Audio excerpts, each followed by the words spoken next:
Magandang araw po sa inyong lahat. My report is all about the mustard seed found in Mark chapter 4 verses 30 to 32 and the parables in Mark. Isang pribilehiyo sa ebanghelistang si Marcos that he would give the first explicit classification of Jesus' saying and discourse as parables. Mark identified Jesus' discourse generally as parabolic, saying he began to teach them many things in parables. He did not speak to them except in parables, found in Mark 4 verse 2 and 34. The parables in the Gospel of Mark. Mark uses parabolae a total of 12 times. In Mark chapter 3 verse 32, Mark 4 verses 2, 10, 11, 13 na lumabas ng 2 times, verse 30, 33, and 34. And also in chapter 7 verse 17, chapter 12 verse 1 and verse 12, chapter 13 verse 28. The verses quoted from the introduction frame a long section of the 4th chapter of the Gospel of Mark, a section correctly identified as the parable discourse found in Mark chapter 4 verses 1 to 34. Much consideration has already been given to the intentional composition and purpose of this chapter. Mark presents a total of 5 texts, each of which can be characterized as a parable, as well as an interpretation in Mark 4 verses 13 to 20, and a meta-reflection on parable discourse. What is a meta-reflection? According to IGI Global, it is a constant and continuous process of thinking, analyzing, observing, and reinterpreting the activities and intellectual tasks, or the so-called parable theory in Mark 4 verses 10 to 12. Pero ang term na parable ay hindi lang limitado sa paggamit ni Mark sa chapter 4 o sa mahabang parables. This was used in Beelzebul controversy. The comparison with the household is characterized as a parable in Mark chapter 3 verse 27.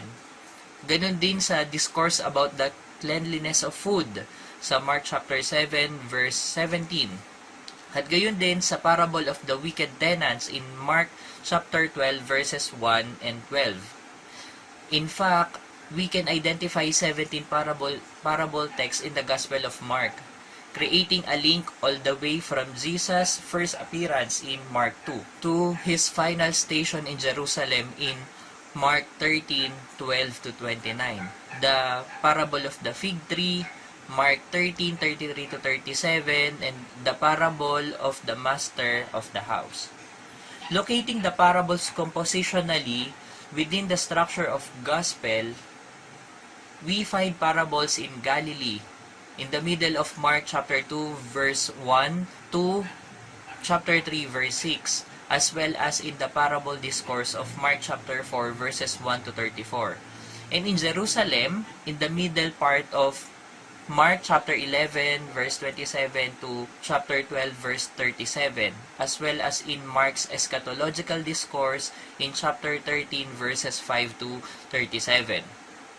There are no parables during the time that Jesus travels from Galilee to Jerusalem. Therefore, unlike the miracles, the parables cannot be assigned to only one location. Nevertheless, they support the contrast between Galilee and Jerusalem, which is central to Mark's spatial semantics, because each one rhetorically intensifies Jesus' discourse.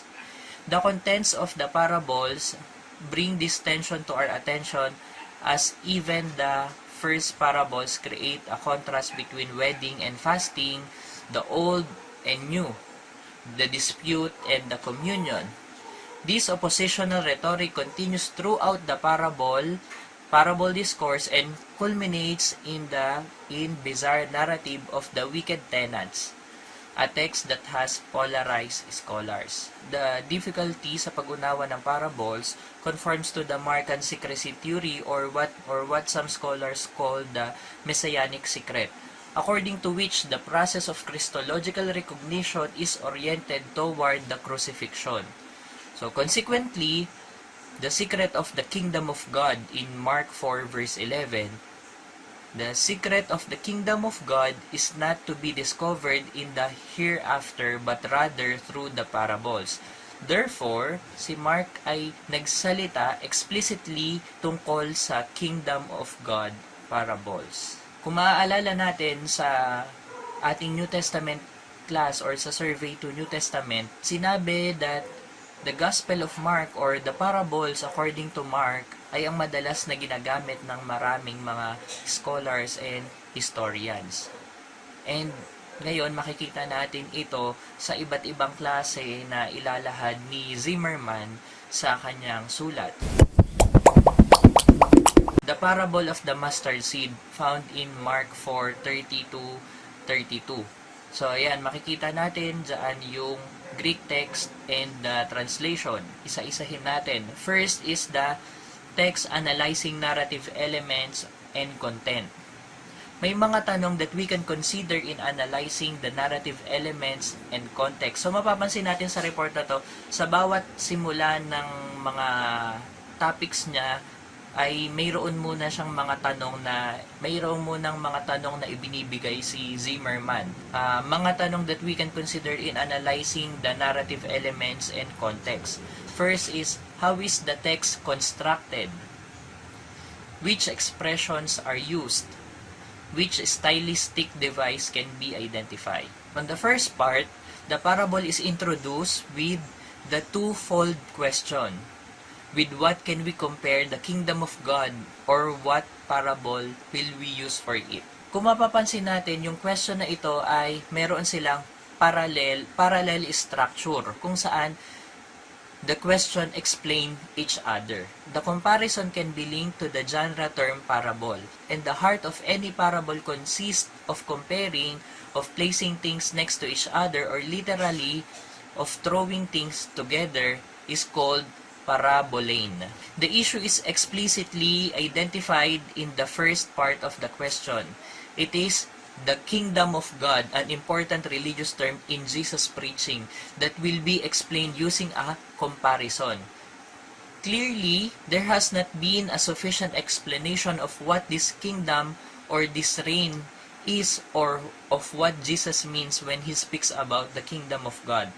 For this reason, an explanation is necessary, and this will be given in the form of parable. So sa una tiningnan ni Zimmermann dito sa text ay yung simula sa verse 30, yung with what can we compare the kingdom of God, or what parable will we use for it. So mapapansin nga natin, parang sinagot nung second question yung first question, at sinagot naman ng first question yung second question. The next part, the actual parable, begins with a comparative article, which picks up on the verb from the first question and refers back to the interrogative particle. The comparison is very brief because the formulation of elliptical, what do we mean by elliptical? Andoon na yung thought sa maiksing words or phrase pa lang na ginamit. And both the kingdom of God as the point of comparison as well as the is like must be inserted by the reader. So kung mapapansin natin sa NRSV translation, ang nakalagay na translation ay it is like. Yan. So parang sinabi niya na it is like a mustard seed. Sa verse 31, it is like a mustard seed. The parable consists of two parts, each of which is introduced using the same formula.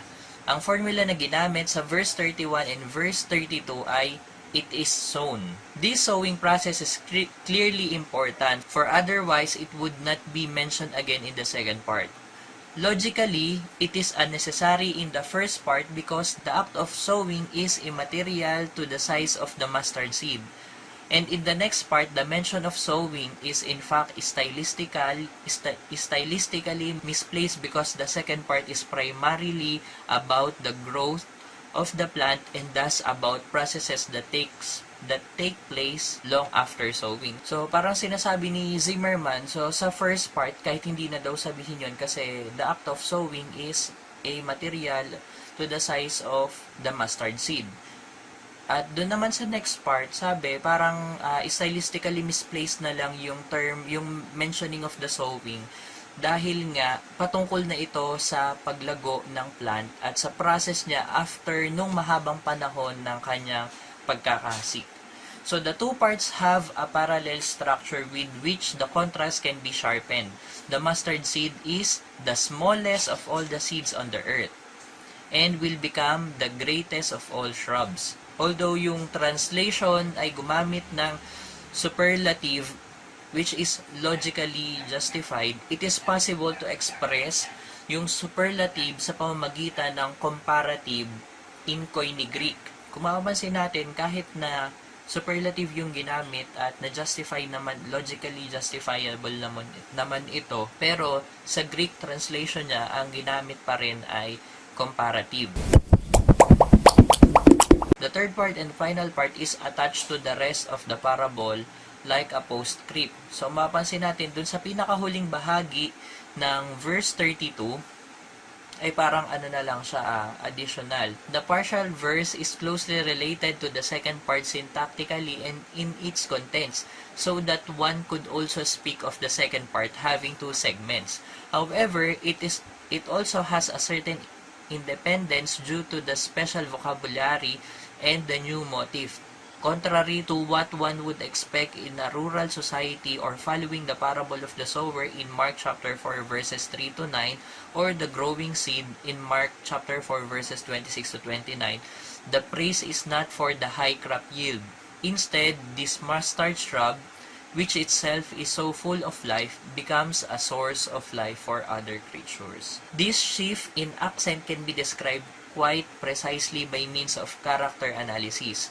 The passive formulation of the being sown presumes the presence of a sower who throws the seed on the earth. This character is, however, not explicitly identified by Mark, which is different from Matthew chapter 13 verse 31, where overt reference is made to a human being. O ginamit niya yung Greek word na anthropos. Ayan, meaning human beings or human. Malinaw na ang focus ng parable na ito ay ang mustard itself, kung saan sa verse 32, isa siyang independent character for the actions of the mustard seed. So, yun yung ipinahayag. Kung saan it grows up, it becomes, and makes branches. The mustard seed is a character that develops a certain degree of complexity. The little mustard seed grows up, nagdevelop siya into large branches, and is as such no longer recognizable. So, hindi na siya nakilala mula dun sa kanyang pagiging maliit na butil, siya na ay malago na. There is a double semantic. What is semantic? O language used figuratively or literally to produce meaning. There is a double semantic on the view of the birds. We must ask whether the neutral birds of the air, as found in the New Revised Standard Version, is a correct translation of the Greek New Testament. Ang birds ay madalas na ina-identify sa creation na mga animals that populate the heavens. Pero dito ay hindi lamang heavens ang tinutukoy ni Mark, kundi heavens and earth. If we look at this spatial detail semantically, what we have is the furthest span of the entire world that is occupied by the small mustard seed. In the Gospel of Mark, heaven is not only the place of angels and apocalyptic events. In Mark chapter 1 verse 10, it was introduced as the origin of the heavenly voice that can be identified with God the Father, or the parent, or the mother, kung ano pa man, depende sa perspective. Kapag si Jesus ay nagsasagawa ng mga miracles, Jesus looked up to heaven. Like in Mark 6:41 and Mark 7:34, looking up to heaven, and speaks clearly of the Father in heaven. Kung mapapansin natin ang parable of the mustard seed according to Matthew, ito ay about the kingdom of heaven instead of the kingdom of God. In reference to the birds of the heaven, the parable creates a link to the kingdom of God in the introduction. So, sa introduction, mapapansin natin with what can we compare the kingdom of God or what parable will we use for it. So, ina-associate siya. It is linked from the beginning or in the introduction of Mark chapter 4, verse 30. The birds of the heaven cannot be regarded as a transfer signal that is added to the eternal paratextual introduction and thus underlines the metaphoric character of the text.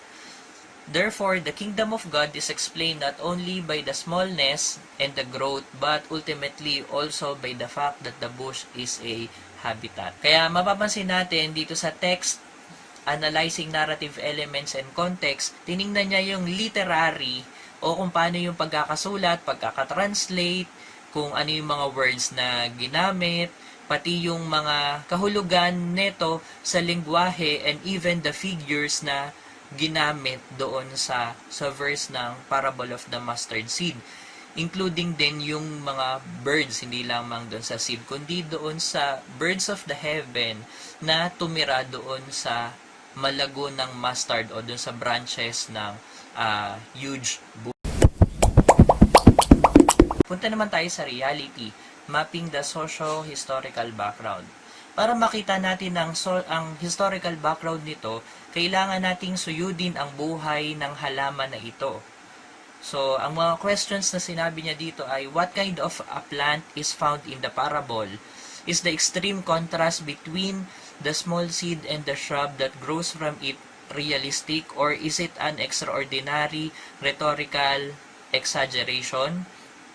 Where did such a plant grow? Was it a well-known plant, or is Jesus using some special knowledge in order to give His message more emphasis? Maraming tao ang nagbibigay pakahulugan sa mustard o mustasa. Halimbawa na lang ay yung isang speaker na aking narinig na ang kanyang pananaw sa mustasang ito ay yung mustasang gulay na itsurang pechay, na kahit siya ay napatanong sa kanyang sarili kung nalaki daw ba yun, kaya't kailangang suyurin ang family of plants na ito bago natin ito i-interpret. The term tosinapi or mustard, meaning mustard, used in the text is a collective term for various plants. It corresponds to the Hebrew term karedal or Aramaic karedela. The rabbis differentiate linguistically between the kardal baladi or the common or native mustard and kardal mazri or the Egyptian mustard, but also admit that the two kinds of mustard cannot be distinguished visually. Ang version ng talinhaga kay Matthew points out on the mustard tree because mababasa natin sa Matthew 13 verse 32, and becomes a tree.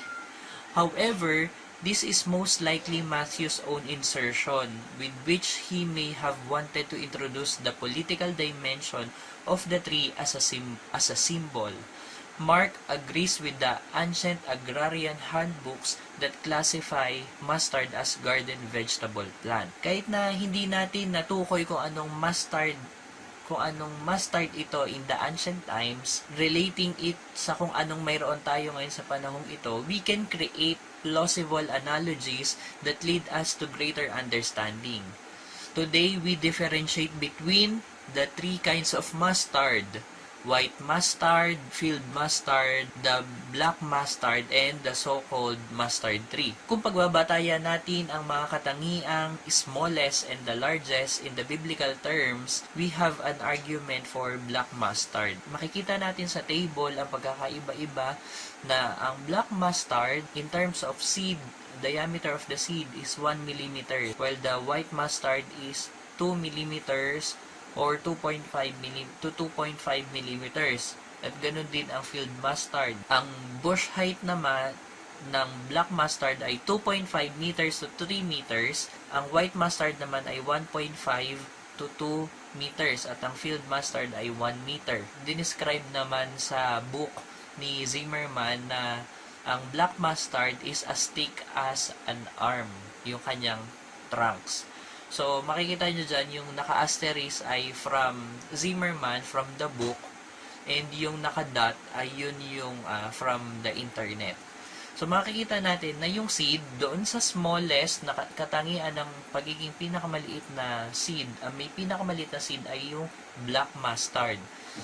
At yun namang largest sa kanyang bush height ay yung black mustard. Rabbinical literature also often used the size of mustard as a point of comparison. The mustard seed is identified as the smallest unit, but a fully grown bush once reached the size of a fig tree. Even if this is an exaggeration, it demonstrates that in Judaism, the size of mustard bush was proverbially known. So to sum up the reality or the mapping of the socio-historical background of the mustard seed, in ancient times and around the Sea of Galilee, mustard was a well-known plant that was often cultivated but also grew as a weed. While its general characteristics of consumption or the spiciness may have contributed to its metaphorical use, the parable in Mark 4 verses 30 to 32 seems to limit itself to two aspects. One aspect is its size, as a sharp contrast is drawn between the very small seed and the meter-tall plant. This is found in particular in the case of black mustard. On the other hand, the parable mentions the aspect of its fast growth and impressive form, which remind one of a tree based on the trunk and the branches. So, punta naman tayo sa tradition or the exploring stock metaphors and symbols. Looking at the traditional use of metaphors, we can determine that despite the fact that mustard was common in the Jewish writings of the Hebrew Bible, in Quran texts, and in Greek writings of early Judaism, it has no role in religious language. Mustard was not chosen as a point of comparison in religious discourse. In other words, the parables of the mustard seed is truly a fresh or bold metaphor. Metaphoric discourse on plants such as the grapevine and the fig tree is common, whereas annual vegetables are generally not mentioned at all. Vegetables are not simply food. As we can see in Proverbs chapter 15 verse 17, they also express transience. They wither quickly like grass, as is stated in Psalms chapter 32 verse 2. Thus, if such a simple, little esteemed garden plant has become figurative source domain for the kingdom of God, kailangan nagpapahayag din ito ng mas malalim na kahulugan ng mga figurative or symbolic languages as compared to the classical symbolic plants of the tradition of Israel. Very common yung paggamit ng metaphors and symbols ng sowing and growing, tulad din ng paggamit sa sowing and reaping, dahil ito ay makabuluhang demonstrasyon para sa tradisyon ng ancient times. Taking this background into account, sa Mark chapter 4 verse 30 to 32 ay nagpapahayag na kahit ang isang tao ay naghasik ng maliit na butil, maaaring ang tubo doon ay malago o mayabong. Pero bukod dito ay may pinapahayag din sa book ni Zimmermann na tinatawag na Harvest of Grace, in which those who have not sown may, however, seek and find God's gift of salvation. The saying in Psalms chapter 125, 5 to 6, a psalm of the exile, is particularly powerful in this respect. In the promise of salvation, in the return from exile, we read, "May those who sow in tears reap with shouts of joy." So finally, we can recognize the expression birds of the heavens as being an established saying. The nesting of birds of the heavens in the branches or in the shade goes back to a group of motifs that appears frequently in three Old Testament texts. In Daniel chapter 4 verses 7 to 9, 11, 18 to 19, Daniel chapter 4 verses 10 to 12, 14, 21 to 22, and Ezekiel chapter 17, 22 to 24, and chapter 31 verse 6. Halimbawa, yung sa Daniel chapter 4 verse 18, kung saan sinabi that under it, the great tree which represents to the king Nebuchadnezzar, the wild beast lodged, and in its branches the birds of heaven dwelt. These examples, as also in Matthew chapter 13, each deal with a tree.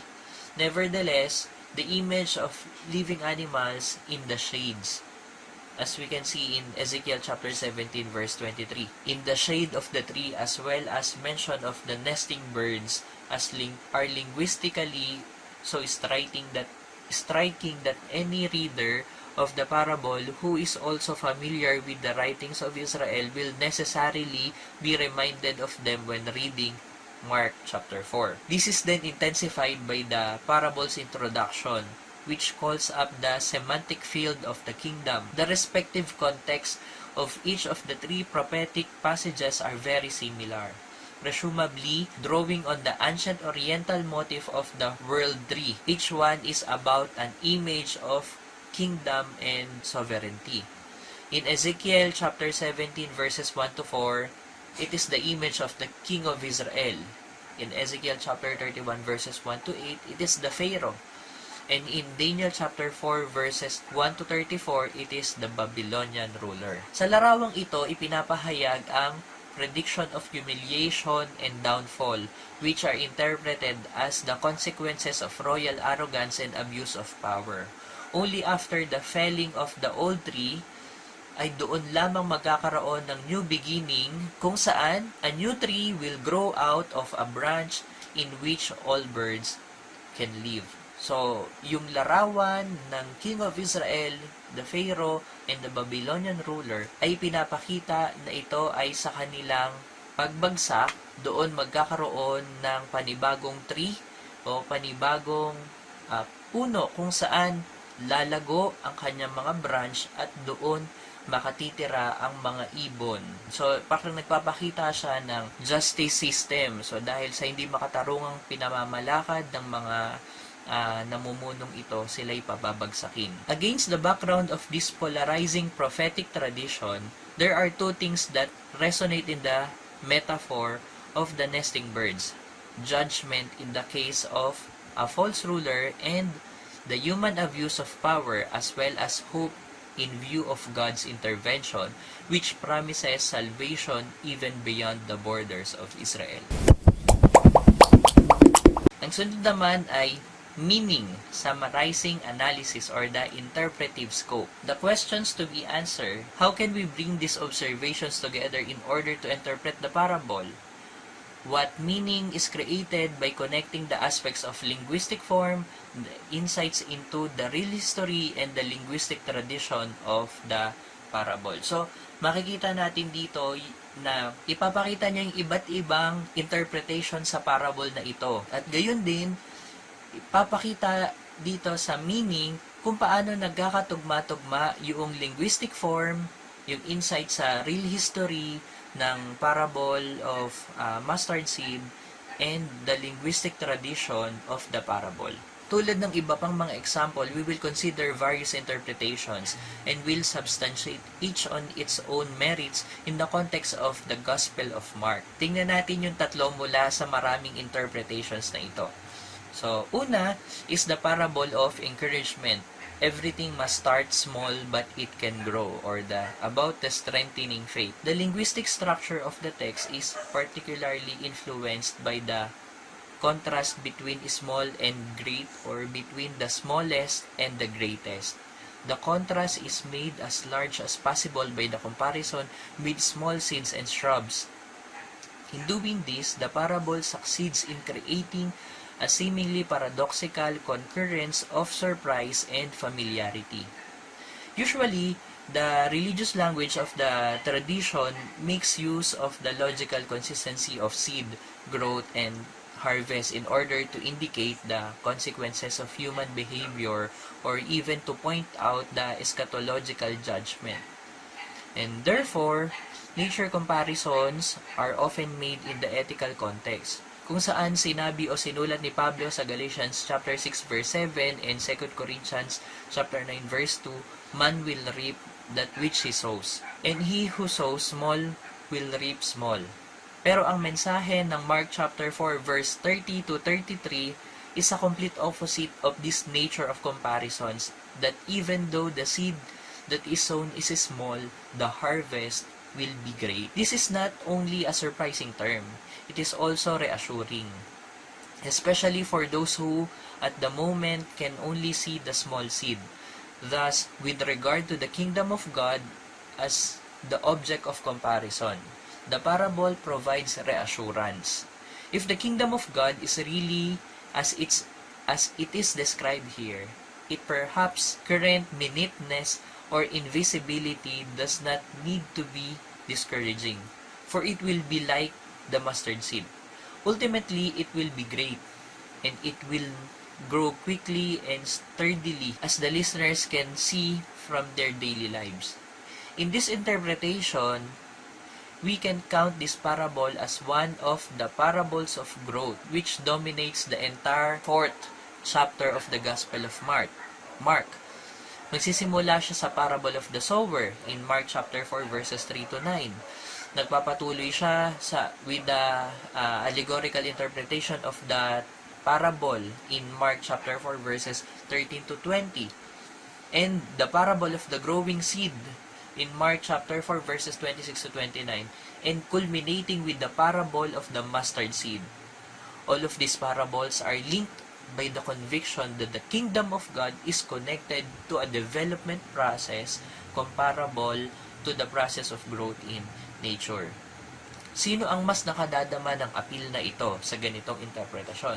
It is the people who feel insignificant and discouraged, especially in their faith. The hearers or readers of the parable are encouraged or even comforted if they are despairing at the diminutiveness of their faith. Para sa ikalawang interpretation of this parable, or second meaning para kay Zimmermann, is the parable of hope. There is a goal that will be great, or the eschatological ecclesiastic aspect. Here, the emphasis shifts from the beginning of the process to its end. The core of the interpretation is no longer the smallest of the mustard seed, but rather its unbelievable development into the greatest shrub. We will look at two aspects. First is in the temporal, and second is in the relational dimension. So what is the temporal? The growth of the mustard shrub occurs at a very fast pace, and in the present, as is underlined by the present tense of the verbs. As a reference for the mustard seed, the kingdom of God also has a temporal dimensions in Mark. It is anticipated in Mark chapter 15 verse 42, and its coming is proclaimed. Even in Jesus' very first public speech, he says, "The time is fulfilled, and the kingdom of God has come near," in Mark chapter 1 verse 15. And in Mark chapter 9 verse 1 expresses an extreme imminent expectation, and he said to them, "Truly I tell you, there are some standing here who will not taste death until they see the kingdom of God has come with power." If the parable is meant to be an explanation for the kingdom of God, we cannot ignore these temporal dimensions. And the events in Mark chapter 30 to 32 carry us away. The seed has scarcely fallen to earth when it is suddenly a huge crop that is greater than all plants and is inhabited by birds. And for the next part, the relational dimension, the actual goal, however, is not realized in the growth of the plant. Instead, the goal is that the mustard shrub becomes a habitat for others. At this point, we saw the relational dimension which comes into play. According to Mark, the kingdom of God is seen as a room that can be entered. And at the same time, one can imagine it as a sovereign domain in which one can participate. Thus, the kingdom becomes a metaphor for a new community. It seems to be difficult, however, for some people, for example, the rich, to enter the community.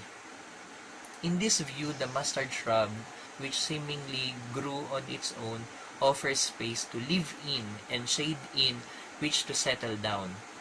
To think only animals is to miss the fact that the parable, as many metaphoric texts, can and must be related to people and thus to human community. At sa ganitong paraan ay inaanyayahan niya ang mga tao to spend time in its shades, thus removing the dynamics of time. Ang Kingdom of God ay nagpo-provide ng espasyo o ng lugar for a new social community.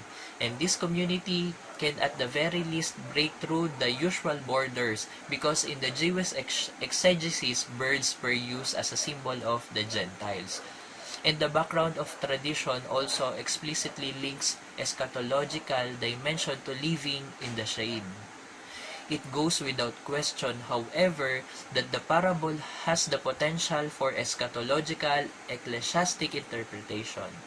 It promises the hope of community.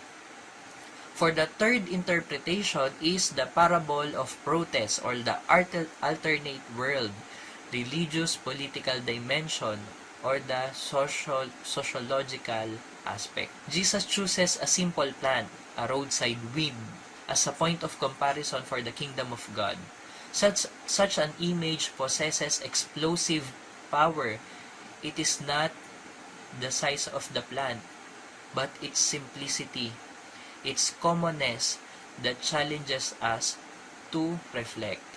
Ang mustard ay kabaligtaran ng mga classical symbols or ng classic symbols na ginagamit ng mga Hudyo, tulad na lang ng fig tree at ng grapevine.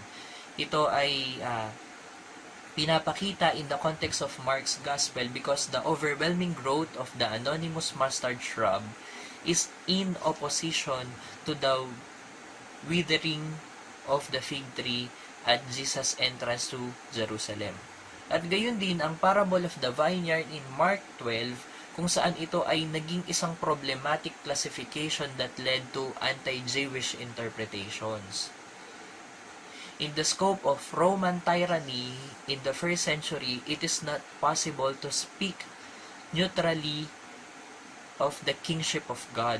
Instead, this depicts an alternative world that must stand in contrast to the kingdom of the Romans.